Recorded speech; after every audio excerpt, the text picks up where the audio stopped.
కేంద్ర ప్రభుత్వం ఎందుకు మేడం పురంధేశ్వరి గారిని రాజమండ్రి ఎంపీగా మనం గెలిపించుకోవాలి? ఇందాక బత్తుల బలరామకృష్ణ గారు చెప్తా ఉన్నారు.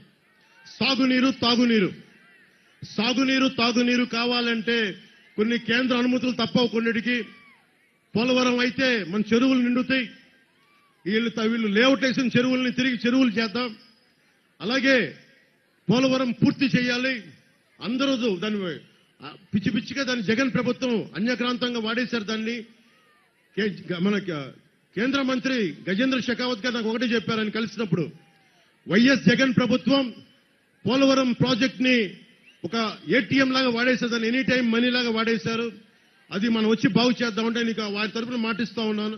వచ్చి పోలవరాన్ని పూర్తి చేసే బాధ్యత ఎన్డీఏ కేంద్ర నరేంద్ర మోదీ గారి నాయకత్వంలో కేంద్ర ప్రభుత్వం తీసుకుంటుంది. అలాగే గంగ ప్రక్షాళన ఎలా జరిగిందో